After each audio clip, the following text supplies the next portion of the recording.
ಸಹೋದರರಾದ ಸಹೋದರ ಅಂತ ನಾವು ಮಾವ ಅಂತೀವಿ, ನಾವು ಅಣ್ಣ ಅಂತೀವಿ, ರೇವಣ್ಣ ಅಣ್ಣ ಅಂತೀವಲ್ಲ, ಇವ್ರಿಗೆ ಕಾಕ ಅಂತೀವಿ ಮಾವಲ್ಲ.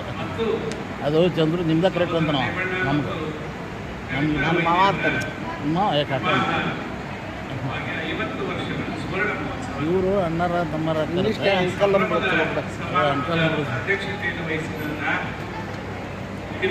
ನಾವು ಚಂದ್ರು ಕೇಳಿದೆ, ನೀನು ಅಣ್ಣ ಅಂತೀವಿ, ನಾವು ಇಲ್ಲ ನಿಮ್ದ ಕರೆಕ್ಟ್ ಇತ್ತು ನೀವು ಚಂದ್ರು ಬರ್ತಾನ ಇಲ್ಲ ಮನೆ ಬಂದು ಅಲ್ಲ ಏನೋ ಕೆಲಸ ನಿನ್ನೆ ಹೋಗ್ಯಾನ ಅನ್ನಂಗೆ. ಹೌದು, ಕೆಲಸ ಏನೈತಿ ಕಿತ್ಕೊಂಡ ಬಾರ ಅಂದ್ರೆ ಏನೋ ಒಂದೊಂದು ಅಷ್ಟು ವ್ಯವಹಾರ ಅದಾವು. ಅದು ಲೀಸ್ ತೊಗೊಳಲ್ಲ ಮನೆ, ಅವ್ರು ಬಾಡಿಗೆ ಅದು ರೊಕ್ಕ ಕೊಟ್ಟಿಲ್ಲ ಇನ್ನವರು, ಅದಕ್ಕೆ ನಿಂತ ನಾವು ರೊಕ್ಕ ಕೊಟ್ಟ ಮೇಲೆ ಬರ್ಬೇಕಂತ ನಿಂತಾನ. ಮತ್ತು ಈ ಕಡೆ ಬಿಟ್ಟು ಬಂದ್ರೆ ಅವ್ರು ರೊಕ್ಕ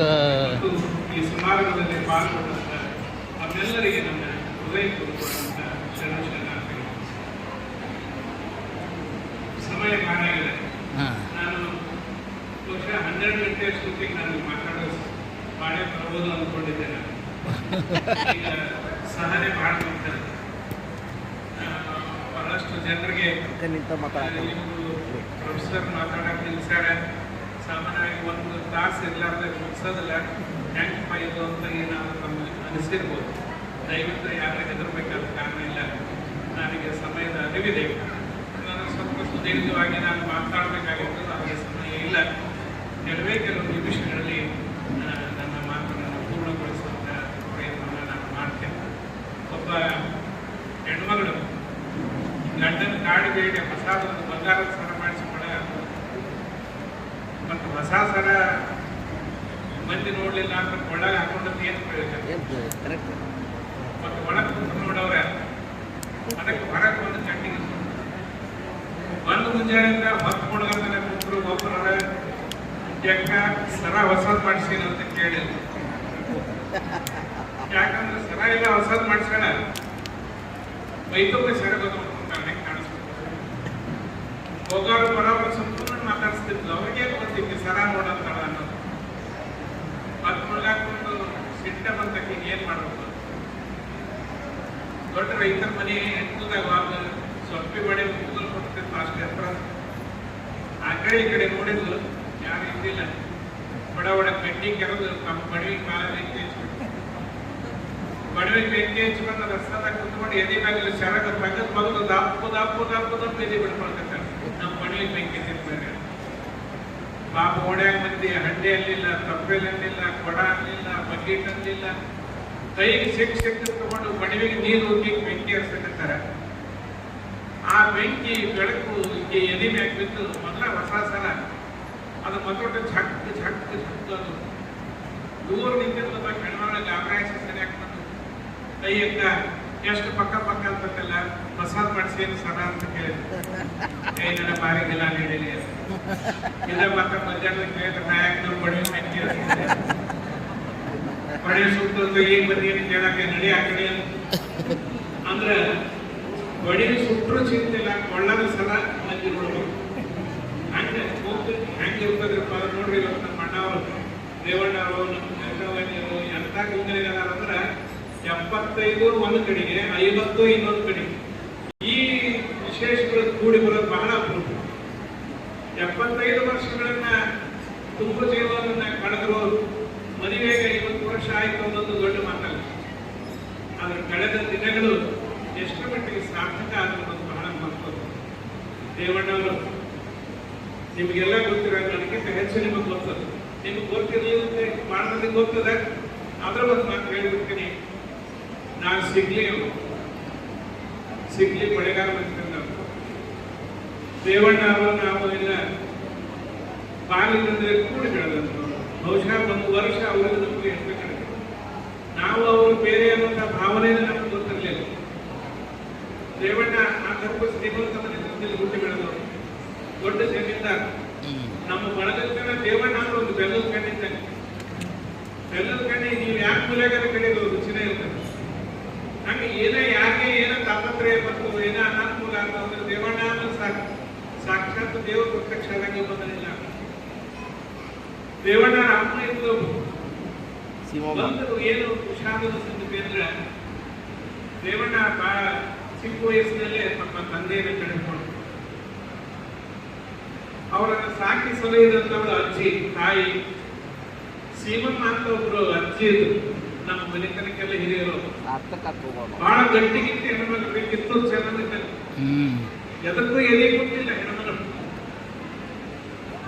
ಗಂಡು ಗಚ್ಚಿ ಹಾಕಿ ಗಂಡು ಮಕ್ಕಳು ಏನು ನೋಡ್ತೇನಪ್ಪ ಅಂತ ಹೇಳಿ ಏನೋ ಸಂದರ್ಭ ಬಂದು ನಿಲ್ತಾರಲ್ಲ ಅಂತ 4 ಮಂದಿ ಗಂಡು ಮಕ್ಕಳು ಎದುರಿಸಿ ನಿಲ್ಲುವಂತ ಶಕ್ತಿ ತಾಕತ್ತು ಆ ಸೀಮಮ್ಮಗೆ ಮತ್ತು ಅಷ್ಟೇ ಸಹಕಾರ ಬಂದು ಒಳಗ ಎಷ್ಟು ಒಬ್ಬರೊಬ್ಬರು ಪರಸ್ಪರವಾಗಿ ನಡ್ಕೊಂಡಿದ್ರು ಅಂತಂದ್ರೆ ನೀವು ನೆನಪಿಸ್ಕೊಡ್ಬೇಕಾದ್ರೆ ಹಳ್ಳಿಯೊಳಗ ಒಬ್ಬ ರೈತರ ಬದುಕಿದ್ರ ಆ ರೈತರ ಜೊತೆಗೆ ಎಷ್ಟು ಕುಟುಂಬ ಬದುಕ್ತೇವೆ ಒಬ್ಬ ಕಬ್ಬಾರ ಕೂಡ ಕಬ್ಬಣ ಹಡಿಸಿದ್ರೆ ಅವ್ನು ದುಡ್ಡು ಕೊಡ್ತಿದ್ದಿಲ್ಲ ರಾಸಿನಾಗ ಆದಾಯ ಕೊಡ್ತಿದ್ದ ಒಬ್ಬ ಹಡಪದವರು ವರ್ಷಾನುಗಟ್ಟಲೆ ನಮ್ಮ ಮಕ್ಕಳಷ್ಟ ಮಾಡಿದ್ರೆ ಎಲ್ಲೂ ದುಡ್ಡು ಕೊಡ್ತಿದ್ದಿಲ್ಲ ವರ್ಷದ ಕೊನೆಗೆ ಅವರಿಗೆ ಆಯ ಕೊಡೋರು ಅಂದ್ರೆ ನಮ್ಮ ಋಣಗಳು ಏನಿತ್ತು ಅಂದ್ರೆ ಅನ್ನ ಋಣದ ಮೇಲೆ ನಮ್ಮ ಸಂಬಂಧಗಳಿತ್ತು ದುಡ್ಡಿನ ಮೇಲೆ ನಮ್ಮ ಸಂಬಂಧ ಇದ್ದಿಲ್ಲ ಅಷ್ಟು ಚಂದ ನಡ್ಕೊಂಡು ಬಂದವರು ಒಂದು ಸಲ ನಮ್ಮ ಸೀಮಮ್ಮ ಅಂದ್ರೆ ದೇವಣ್ಣರ ತಂದೆಯ ತಾಯಿ ಒಂದ್ಸಲ ನಮ್ಮ ಮನೆಗೆ ಬಂದಿದ್ರು ಸಿಗ್ಲಿ ನಾವು ಭಾಳ ಸಣ್ಣರಿದ್ರು ನಮ್ಮ ಅಪ್ಪ ನಮ್ಮ ಅವ್ವ ಅವರು ಮಾತಾಡ್ಕೊಂಡು ಸರ್ ಮಾತಾಡ್ಕೊಂಡು ಹೊರತಾಗ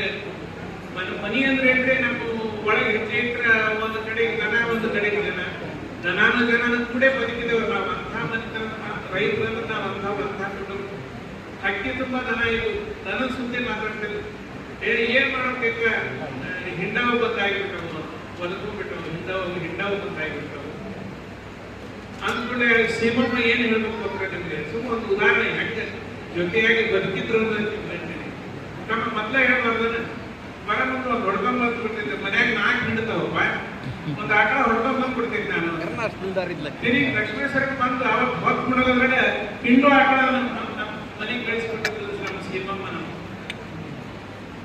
ನಮ್ಮ ಬಳಗವರು ಇವತ್ತಿಲ್ಲಿ ಇವರದ ನಮ್ಮ ಲಿಂಗರಾಜ್ ಬಂದಾರ ಪ್ರಿನ್ಸಿಪಾಲ್ಗಳು ಬರ್ಗೇರಿ ಮಹೇಶ್ ಅವರು ಬಂದಾರ ಅವರ ತಂದೆ ತಾಯಿ ಮದುವೆ ದೇವಣ್ಣರ ಮನೆ ಭಾಗದಾಗ ಆಗಿದೆ ದೇವಣ್ಣರ ಮನೆ ಭಾಗದಾಗ ಅವ್ರ ತಂದೆ ತಾಯಿ ಮದುವೆ ಬಳಗದವರು ಸಂಬಂಧ ಅಷ್ಟ ಅವ್ರ ಸಂಬಂಧ ಅವ್ರ ಮದುವೆ ಇಲ್ಲ ಇವ್ರ ಮದುವೆ ಏನಿಲ್ಲ ಇಲ್ಲ ನಾವು ಕೂಡಿ ಬದುಕಿದ್ದ ನಾವು ಮಳೆಗಾರ ಅನ್ನೋದಂತ ಏನೈತಿಲ್ಲ ಬಟ್ಟಿ ಒಂದ ರಂಗಿ ಬೇರೆ ಬೇರೆ ಅದ ದೊಡ್ಡ ಆಲದ ಮರ ಗಿಡ ಬಟ್ಟಿ ಒಂದ ಬಟ್ಟಿ ರಂಗಿ ಬೇರೆ ಬೇರೆ ಅದ ಅದಕ್ಕೆ ಹೇಳಿದ ನಮ್ಮ ದೇವಣ್ಣ ಅಂದ್ರೆ ಬೆಲ್ಲದ ಗಂಡಿದ್ದಂಗ ಅಂತ ನಮ್ಗೆಲ್ಲರಿಗೂ ಆತನಿಗೆ ನಮ್ಮ ಮನು ಬಳೆಗಾರ ಇದ್ರೊಳಗೆ ಬರ್ದಾರ ಏನ್ ಬರ್ದಾರ ಅಂದ್ರೆ ಆಡು ಮಾತುಗಳಲ್ಲಿ ನಾವು ನೀವು ಹೇಳುವಂತ ಬಾಲ್ಯದೊಳಗೆ ದೇವಣ್ಣಗೆ ಕೇಳೋರು ಯಾರಿದ್ದಿಲ್ಲ ಗುರುದವರನ್ನ ಯಾಕಂದ್ರೆ ತಂದೆ ತೀರು ಹೋಗಿದ್ದು ಅಮ್ಮ ಮುದ್ದು ಮಾಡಿ ಬೆಳೆಸಕ್ಕೆ ತಾಯಿ ಫಸಲ ಬಿಟ್ಟು ಹೊರಗೆ ಬರೋದ್ರಲ್ಲ 95 ವರ್ಷ ಬದುಕಿದ್ರೆ ಆ ತಾಯಿ ಮನೆ ತೀರಿ ಹೋಗ್ಯಾರ ಲಿಂಗೈಕ್ಯರಾಗ್ಯಾರ ಇಷ್ಟು ಮಾತೃ ಪ್ರೇಮ ಅಂದ್ರೆ ದೇವಣ್ಣನಿಗೆ ಎಂದೂ ಅವ್ರಿಗೆ ತೊಂದರೆ ಆಗತ್ತೆ ಅನಿಸಿದ್ರೆ ಅಲ್ಲಿ ಇದ್ದವನ ಎಂದೆಂದೂ ಅಲಕ್ಷಣೆ ಮಾಡಿಲ್ಲ ಅಷ್ಟು ಮಾತೃ ಪ್ರೇಮ ನಮ್ಮ ಕೆರೆ ಮನೆ ಹಾಕಿದ್ರು ಹೇಳಿದಂಗ ಶ್ರವಣ್ ಕುಮಾರನ್ನ ಏನ್ ನೆನೆಸ್ಕೊಂಡ್ರು ನಿಜವಾಗಿಯೂ ಆ ಶ್ರವಣ್ ಕುಮಾರ್ ಅಂತಾನೆ ಅವ್ರು ಜಪಾನ್ ತಾಯಿ ಜಪಾನ್ ಮಾಡ್ಯಾರ ಹಂಗ ಏನಾಗ್ತಂದ್ರ ಅಷ್ಟು ದೊಡ್ಡ ಜಮೀನ್ದಾರರು ಹೇಳೋದು ಕೇಳಿಲ್ಲ ಖರ್ಚು ಮಾಡಕ್ಕೆ ಕಡಿಮೆ ಇರಲಿಲ್ಲ ಆದ್ರೆ ಎಂದೆಂದೂ ನೀತಿ ಮಾರ್ಗವನ್ನು ಬಿಟ್ಟು ನಮ್ಮ ದೇವಣ್ಣ ನಡೀಲಿಲ್ಲ ಜೀವನ ಮೌಲ್ಯಗಳು ನಾವೇನು ಕೆಲವರು ಕರಿತೀವಲ್ಲ ಸತ್ಯ ಮಾರ್ಗದಲ್ಲಿ ನಡೆಯುವಂಥದ್ದು ಅಂಥ ಮಾರ್ಗವನ್ನು ಎಂದೂ ಅಂದ್ರೆ ಓಪನ್ ಆಗಿ ನಿಮಗೆ ವಾಚ್ಯವಾಗಿ ಹೇಳಬೇಕಂದ್ರೆ ಎಂದೆಂದೂ ಯಾವ ದುಶ್ಚಟಗಳಿಗೂ ಆತ ಬಲಿಯಾಗಲಿ ಬೇಕಾದ್ ಮಾಡ್ಬೋದು ಹಂಗಂತ ತಿಳಿದು ನೋಡ್ರಿ ಅವಾಗ 3 ಜನ ಮಕ್ಕಳು ನೋಡಿದ್ರೆ ಬಹಳ ಖುಷಿ ಅನಿಸ್ತದೆ ಅವರು 3 ಜನ ಮಕ್ಕಳು ಬಸವರಾಜ ಆಗ್ಲಿ ಆನಂದ್ ಆಗ್ಲಿ ವೀರೇಶ್ ಆಗ್ಲಿ ಎಂತ ಗುಣವಂತ ಇದಕ್ಕೆ ಕ್ರೆಡಿಟ್ ಯಾರಿಗೆ ಹೋಗ್ಬೇಕಂದ್ರೆ ನಮ್ಮ ದೇವಣ್ಣನಿಗಿಂತ ನಮ್ಮ ಕವಿತಾ ವಾಹಿನಿಗಳಿಗೆ ಅದರ ಕ್ರೆಡಿಟ್ ಹೋಗ್ಬೇಕು ಅವರು ಮಕ್ಕಳ ಸಲುವಾಗಿ ತ್ಯಾಗ ಮಾಡಿದ ಬಹಳ ದೊಡ್ಡ ತ್ಯಾಗ ಮಾಡಿದ್ರು ಹುಬ್ಬಳ್ಳಿಯೊಳಗಿದ್ದು ಮಕ್ಕಳಿಗೆ ವಿದ್ಯಾಭ್ಯಾಸ ಮಾಡಿಸಿ ತಂದೆ ಹೆಂಗೆ ಗುಣವಂತ ಮಕ್ಕಳು ಕೂಡ ಅಷ್ಟೇ ಗುಣವಂತರಾಗಿ ಬೆಳೆದಾರ ನಮಗೆ ಅದು ಬಹಳ ಖುಷಿ ಅನಿಸ್ತದೆ ತಂದೆಯನ್ನು ಮೀರಿಸುವ ಹಾಗೆ ಯಾವಾಗ ಖುಷಿ ಅನಿಸ್ತದೆ ನಮ್ಮ ಮಕ್ಕಳು ನಮ್ಮನ್ನು ಮೀರಿ ನಿಂತ ನಮಗೆ ಬಹಳ ಖುಷಿ ಅನಿಸ್ತದೆ ನಮ್ಗಿಂತ ನಮ್ಮ ಮಕ್ಕಳು ಹೆಚ್ಚು ಗುಣವಂತರಾಗಿ ಬೆಳಿಬೇಕು ಈಗ ತಂದೆ ಇಂಥವ್ರ ಮಗ ಏನು ಅಂತ ಹೇಳೋದಕ್ಕಿಂತ ಇಂಥವ್ರ ಆಪ್ಯವ ಅಂತ ಯಾರು ಹೇಳಿದ್ರಂದ್ರೆ ಅವಾಗ ಬಹಳ ಖುಷಿ ಅನಿಸ್ತದೆ ನಮ್ಮ ಸ್ನೇಹಿತರೊಬ್ಬರು ಅವರು ಯೂನಿವರ್ಸಿಟಿ ಪ್ರೊಫೆಸರ್ ಇದ್ರು ಅವರ ಅಪ್ಪಾರ ಒಬ್ಬರು MLA ಆಗಿದ್ರು MLA ಇದ್ರು ಅವರ ಅಪ್ಪಾರ ನಾವು ಯೂನಿವರ್ಸಿಟಿ ಪ್ರೊಫೆಸರ್ ಇದ್ರಲ್ಲ ಅವರು PhD ಮಾಡಿದ್ರು. ಇವರು ಡಾಕ್ಟರ್ ಶಂಭು ಬೆಳೆಗಾರ್ ಅವರು, ಇವ್ರಿಗೆ ಡಾಕ್ಟರ್ ಹೊರಗೇರಿ, ಇವ್ರಿಗೆ ಡಾಕ್ಟರ್ ಅಂತ ಹೇಳಿ ಎಲ್ಲರೂ ಡಾಕ್ಟರ್ ಅಂತ ಅವ್ರು ಪರಿಚಯ ಮಾಡೋ ಮುಂದೆ ಪಾಟೀಲ್ ಸರ್ ಆರ್.ಎಂ. ಪಾಟೀಲ್ ಎಲ್ಲರಿಗೇನು ಪರಿಚಯ ಮಾಡೋ ಮುಂದೆ ಇವರು ಡಾಕ್ಟರ್ ಬೆಳೆಗಾರ, ಇವರು ಡಾಕ್ಟರ್ ಹೊರಗೇರಿ ಪರಿಚಯ ಮಾಡೋ ಮುಂದೆ ಅವ್ರು ಏನ್ ಹೇಳಿದ್ರು, ಬಿಡ ಏನ್ ಡಾಕ್ಟರ್ ನೀವು, ನಾ ಡಾಕ್ಟರ್ ಆಗ್ಬೋದೇನೆ ಅನ್ನೋರು. ನಾ ಡಾಕ್ಟರ್ ಆಗ್ಬೋದು ಅಂದ್ರೆ ಅವ್ರ ಮಗ ಡಾಕ್ಟರೇಟ್ ಮಾಡಿದ್ದ, ಅದಕ್ಕೆ ನೀವು ಡಾಕ್ಟರ್ ಆದ್ರೆ ನಾ ಡಾಕ್ಟರ್ ಆಗ್ಬೋದೇನೆ. ಹಂಗ ನಮ್ಮ ದೇವಣ್ಣ ಡಾಕ್ಟರ್ ಅಲ್ಲಿ ಇವತ್ತು ಡಾಕ್ಟರ್ ಅಪ್ಪ ನಮ್ಮ ದೇವಣ್ಣ ಆ ವಿಷಯದ ಅದು ತಾಯಿ ಕಲ್ಕಟ್ಟಿನವರಿಗೆ PS ಓದಬೇಕು, ಅವ್ರ ಮಕ್ಕಳಿಗೆ ಒಳ್ಳೆ ಸಂಸ್ಕಾರ ಕೊಟ್ಟು ಎಂಥ ವಿನಯವಂತರದ 3 ಜನ ವೀರೇಶ್ ಆಗ್ಲಿ, ಆನಂದ್ ಆಗ್ಲಿ, ಬಸವರಾಜ್ ಆಗ್ಲಿ ಒಳ್ಳೆ ಸಂಸ್ಕಾರ ವಿನಯವಂತಂದರೆ ಬಂದವರಿಗೆ ಕಲೆ ಅನ್ನೋದಾಗ್ಲಿ, ಅವರಿಗೆ ಏನೇ ಕಷ್ಟಗಳಿದ್ರು ಕೂಡ ಅದಕ್ಕೆ ಸ್ಪಂದಿಸುವಂತಹ ಗುಣ ಅವರಲ್ಲಿ. ಮತ್ತು ನನಗೆ ಒಂದು ಮಾತು ಹೇಳಿ ನಾನು ಮುಗಿಸ್ಬಿಡ್ತೀನಿ, ಬಹಳಷ್ಟು ಮಾತಾಡ್ಬೇಕಾಗಿತ್ತು. ನನಗೆ ಆರಾಮದಿಲ್ಲ, ಇಳಕಲ್ನೊಳಗಿದ್ದ ಸುಮಾರು 50 ವರ್ಷ ನಾನು ಇಳಕಲ್ನೊಳಗೆ ಕಳೆದೆ. ನನಗೆ ತೊಂದರೆ ಆಗಿತ್ತು, ಬಹಳ ತೊಂದರೆ ಆಗಿತ್ತು. ನನಗೆ ಆರಾಮಿಲ್ಲ ಅನ್ನೋ ಸುದ್ದಿ ಕೇಳಿ ದೇವಣ್ಣವರು ಮತ್ತು ನಮ್ಮ ಬೆಳಗಾವಿಗೆ ನಮ್ಮ ಅಡಿಯಪ್ಪ ಇದ್ರು, ಅಡಿಯಪ್ಪಣ್ಣ ಇರ್ತಾರೆ, ದೇವಣ್ಣ ಅಡಿಯಪ್ಪಣ್ಣ ಕೂಡ ನಾನು ಮಾತಾಡ್ಸಕ್ಕಂತ ಬಂದರು. ಒಂದು ಒಪ್ಪಂದ ನನ್ನ ಜೊತೆಗೆ ಇದ್ದು ಆರಾಮಾಗ್ತಿತ್ತು ಅವ್ರ ನೀವು ಹೇಳಿ ಅವ್ರು ಹೊರಟು ಬಂದರು.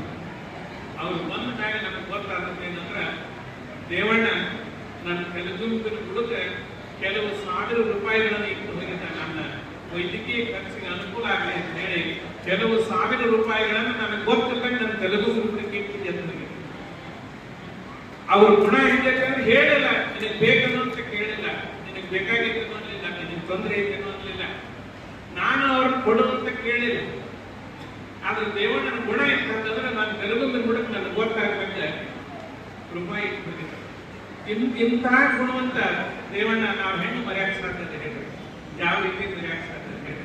ಅದಕ್ಕೆ ಅವರ ದಾಂಪತ್ಯ ಜೀವನ 50 ವರ್ಷ ಆಗಿದೆ. ಅವರು 100 ವರ್ಷಗಳ ಕಾಲ ಸುಖವಾಗಿ ಮಾಡಲಿ ಅಂತ ನಾನು ಈ ಸಂದರ್ಭದಲ್ಲಿ ಆಸೆ ಮಾಡ್ತೀನಿ. ದಾಂಪತ್ಯದೊಳಗೆ 3 ನಮೂನೆ ಇರ್ತಾವ. ಕೆಲವು ದಾಂಪತ್ಯ ಹಾಲು ಚೇಂಜಿಂಗ್ ಇರ್ತಾವ, ಇನ್ನು ಕೆಲವು ದಾಂಪತ್ಯ ಹಾಲು ನೀರಿನಂಗೆ ಇರ್ತಾವ, ಇನ್ನು ಕೆಲವು ದಾಂಪತ್ಯ ಈ ಕಲಾಯಿ ಮಾಡಲಾದ ಪಾತ್ರೆಯೊಳಗೆ ತುಂಬಿಟ್ಟು ಹುಳಿ ಮಜ್ಜಿಗೆ ತುಂಬಿಟ್ಟಿರ್ತಾರೆ, ಕಿಲಿಬೇಕು ಹಂಗಿರ್ತಾವ. ಹಾಲು ಜೈಲು ಅಂದ್ರೆ ಹಾಲು ಭಾಳ ಇರ್ತೈತಿ, ಜೈಲು ಭಾಳ ರುಚಿ ಇರ್ತೈತಿ. 2 ಸೇರ್ಬಿಟ್ರೆ ಎಷ್ಟು ರುಚಿ ಆಗ್ಬೋದು. ಒಂದು ರೀತಿ ಕಬ್ಬಿನ ಮ್ಯಾಗ ಜೈಲು ಇಟ್ಟಾಗ ಹಾಲು ರುಚಿ, ಜೈಲು ರುಚಿ, 2 ರುಚಿ ಸೇರಿ ಹಂಗೆ. ಇಂತಹ ಸಂಸಾರ ಸಮಾಜದೊಳಗೆ ಕೇವಲ ಕೈ ಬೆರಳ ಮೇಲೆ ಎಣಿಸುವಷ್ಟು ಜನ ಮಾತ್ರ ಇರ್ತಾರ, ಬಹಳ ಜನ ಇರೋದಲ್ಲ. 2 ಬೀಡೆಗಳನ್ನ ಸಮಸ್ಥಿತಿ ಮಾಡಿ ಒಂದು ಬೀಡೆ ನುಡಿಸ್ಬಿಟ್ರೆ ಇನ್ನೊಂದು ಬೀಡೆ ತಾನಾಗಿ ನುಡಿತದ. ಅಂದ್ರೆ ಗಂಡಿಗೆ ಏನ್ ಬೇಕು ಅನ್ನೋದು ಅವ ಹೇಳಾರ್ವನ್ನ ಹೆಂಡತಿ ತಿಳ್ಕೊಂಡ್ಬಿಡ್ತಾನ, ಹೆಂಡತಿಗೆ ಏನ್ ಬೇಕು ಅಂತ ಅನ್ನೋದನ್ನ ಆಕೆ ಹೇಳಾರ್ದ ಗಂಡ ತಿಳ್ಕೊಂಡ್ಬಿಡ್ತಾನ.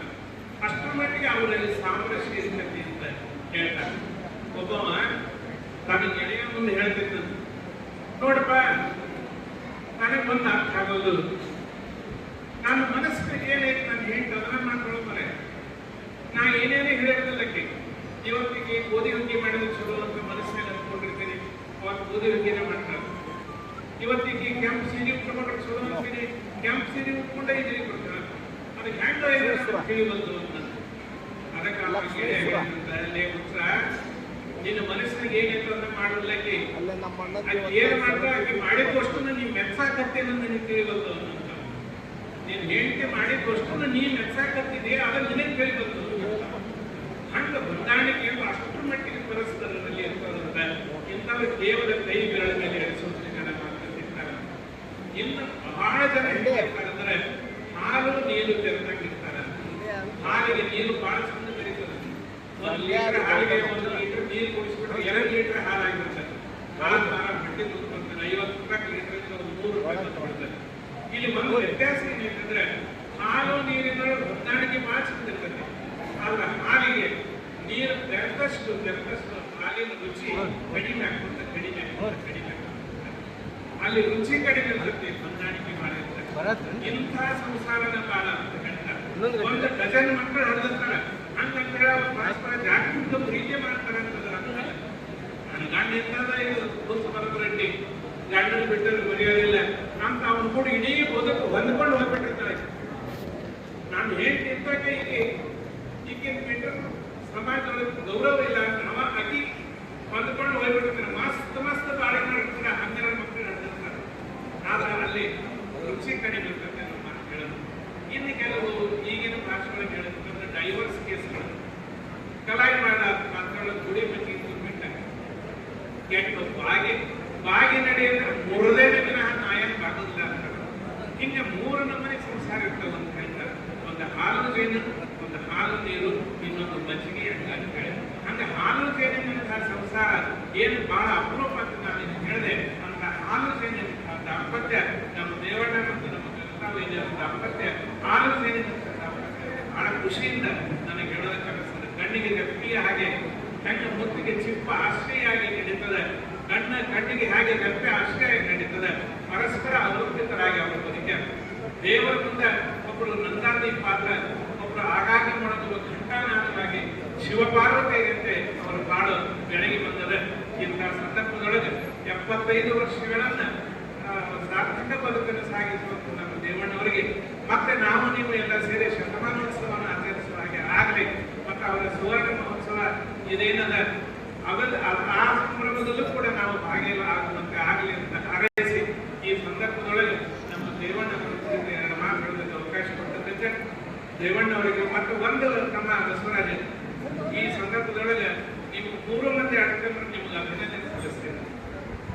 3 ಜನ ಅಡ್ಕಂದ್ರಿಗೆ ನಾನು ಅಭಿನಂದನೆ. ಅಪ್ಪಂದು ಅವೊಂದು ಸುವರ್ಣ ಮಹೋತ್ಸವ ಹಾಕಿಕೊಂಡ್ರಿ. ಅಪ್ಪಂದು 75 ವರ್ಷದ ಸಂಭ್ರಮ ವರ್ಷಾಚರಣೆ ಅನಿಸ್ಕೊಂಡ್ರಿ. ಯಾಕೆ ನಾನು ಅವರಿಗೆ ಅಭಿನಂದನೆ ಸಲ್ಲಿಸ್ತೀನಿ ಅಂದ್ರೆ ಇವತ್ತಿನ ದಿನಮಾನದೊಳಗ ನಮ್ಮ ಸಂಬಂಧಗಳನ್ನು ಪುಡಿ ಪುಡಿಯಾಗಿರ್ಬೇಕು. ನಮ್ಮ ಸಂಬಂಧ ದುರ್ಬಲ ಆಗ್ಯಾವ ಅಂತ ಹೇಳ್ತಿದ್ದು ನಾವು ಹಂಗೆ ಉಳಿದಿಲ್ಲ. ಈಗ ಪುಡಿ ಪುಡಿಯಾಗಿ ಒಬ್ಬ ಮುದುಕಿ ವೃದ್ಧಾಶ್ರಮದೊಳಗೆ ಇರ್ತಿದ್ದು ಒಂದು ಆಟೋ ಗೊತ್ತು ಮಾಡಿ ದಿನ ನಾನು ಯಾವಾಗ ಬೇಕನ್ನಿಸ್ತದೆ ಅವಾಗ ಊರೊಳಗೆ ಒಂದು ದೊಡ್ಡದೊಂದು ಬಂದ್ಲೇ ಊರೊಳಗೆ ಅಲ್ಲಿ ಒಂದು ಗಿಡ ಕಟ್ಟಿ ಆ ಕಟ್ಟಿಗೆ ಬಂದು ಕಾಸಿಗೆ ಕುಂತು ಒಂದೇ ದೃಷ್ಟಿಯಿಂದ ಆ ಬಿಲ್ಡಿಂಗ್ ನೋಡಕ್ಕೆ ನೋಡ್ಕೊಂತ ಮನೆ ನೋಡಿ ಮತ್ತೆ ಎದ್ದು ಆ ವೃದ್ಧಾಶ್ರಮ ಹಗಲಲ್ಲಿ ಬರೋಕೆ ಒಂದು ದಿವಸ ಆಟೋ ಡ್ರೈವರ್ ಆ ತಾಯಿ ಒಂದು ಮಾತು ಹೇಳ್ತಾರೆ. ಅವಾಗ ನೀವು ಪ್ರತಿ ಸಲ ನಾನು ಇಲ್ಲಿ ಕರ್ಕೊಂಡು ಬರ್ತೀನಿ, ಕಾಸಿಗೆ ಕೂತು ಇಲ್ಲಿ ನೋಡ್ತೀನಿ ಮತ್ತು ಹೋಗ್ತೀನಿ, ಯಾಕೆ ಇಲ್ಲಿ ಬರ್ತೀನಿ ನೀವು? ಅವಾಗ ಆ ತಾಯಿ ಹೇಳ್ತಾರ, ಅಪ್ಪ ಇದು ನಾನು ಬಾಳಿ ಬದುಕಿದಂತ ಮನೆಯಪ್ಪ ಇದು, ಮತ್ತಿಂದ ನಿಮ್ಮ ಮನೆ ಆದ್ರೆ ನೀವೇ ವೃದ್ಧಾಶ್ರಮದೊಳಗತೀನಿ. ಅಪ್ಪ ನನ್ನ ಮಕ್ಕಳಿಬ್ರು ಅಮೇರಿಕದಾಗಿದ್ದಾರೆ, ನನ್ನ ಗಂಡ ಹೋಗ್ಯಾರ, ನಾವು ಒಬ್ಬಕ್ಕೆ ಬದುಕಿ ಈ ಮನೆ ನನಗೆ ದೊಡ್ಡದಾಗ್ತೈತಿ, ಅದಕ್ಕೆ ನನ್ನ ವೃದ್ಧಾಶ್ರಮದೊಳಗಿದ್ದಾರೆ, ಈ ಮನೆ ಬಾಡಿಗೆ ಕೊಟ್ಟಾರ, ಮನಸ್ಸು ನಡೆದು ತಮ್ಮ ಅದಕ್ಕೆ ಆಗಾಗ ಬಂದು ನೋಡ್ಕೊಂಡು ಹೋಗ್ತೀನಿ ಅಂತ ಬದುಕಿ ಹೇಳ್ತಾರೆ. ಅವಾಗ ಆಟೋ ಡ್ರೈವರ್ ಒಂದು ಮಾತು ಹೇಳ್ತಾರೆ, ಅವಾಗ ಗಂಡ ಹೆಂಡತಿ ನಾವಿಬ್ರು ದುಡಿತೀವಿ, 2 ಹೊತ್ತಿನ ಪ್ರಸಾದಕ್ಕೆ ಏನು ಕೊರತಿಲ್ಲ, ನಮಗಿರೋದ ಕೊರತೆ ಒಂದೇ ಒಂದು ಕೊರತೆ, ನಮಗೆ ಹಣದ ತಾಯಿ ಇಲ್ಲ, ನೀವು ನಮ್ಮ ಮನೆಯಾಗ ಹಣದ ತಾಯಿ ಆಗಿ ಬಂದಿರ್ತೇವೆ ಅಂತ ಡ್ರೈವರ್ ಹೇಳ್ತಾರೆ. ಇಲ್ಲಿ ನಿಜವಾಗಿಯೂ ಕೂಡ ಯಾರು ನಿಜವಾದ ಮಗ ಅನ್ನೋದನ್ನ ನಾವು ಅರ್ಥ ಮಾಡ್ಕೊಳ್ಬೇಕು. ಇವತ್ತಿನ ಮಟ್ಟಿಗೆ ನಮ್ಮ ಮಕ್ಕಳು ಹೆಚ್ಚಾಗಿರಂತ 5 ಬೆರಳು ಸವ ಮಾಡಿ ಉಣಿಸಿ ತಿನಿಸಿ ಬೆಳೆಸಿ ದೊಡ್ಡವ್ರು ಮಾಡಿ ವಿಮಾನ ಹತ್ತಿಸಿ ಕೈ ಬಿಟ್ಟ ಅಪ್ಪ ಅವ್ವ ಸತ್ತಾರಂತ ಸಹಿತ ಮಣ್ಣಿಗೆ ಬರಲಾರ್ದಂತ ಮಕ್ಕಳ ಕಾಲ ಇವತ್ತೈತೆ. ಅಂಥದ್ರೊಳಗೆ ಇವತ್ತು ಬಸವರಾಜ ಆಗಲಿ, ಆನಂದ ಆಗಲಿ, ವೀರೇಶ್ ಆಗಲಿ, ನಿಮ್ಮ ದೊಡ್ಡ ಗುಣ ನಾವು ನಿಮಗೆ ಅಭಿನಂದನೆ. ತಾಯಿ ತಂದೆ ಮೇಲೆ ನೀವು ಇಟ್ಟಿರುವಂಥ ಪ್ರೇಮ, ವಿಶ್ವಾಸ ನಿಜವಾಗಿ ಕೂಡ ನೀವು ಸಲ್ಲಿಸುವ ಗೌರವ ಇತರರಿಗೆ ಒಂದು ಮಾದರಿ ಆಗ್ತದೆ ಅಂತ ಹೇಳಿ ನಿಮಗೂ ಅಭಿನಂದಿಸಿ ನನಗೆ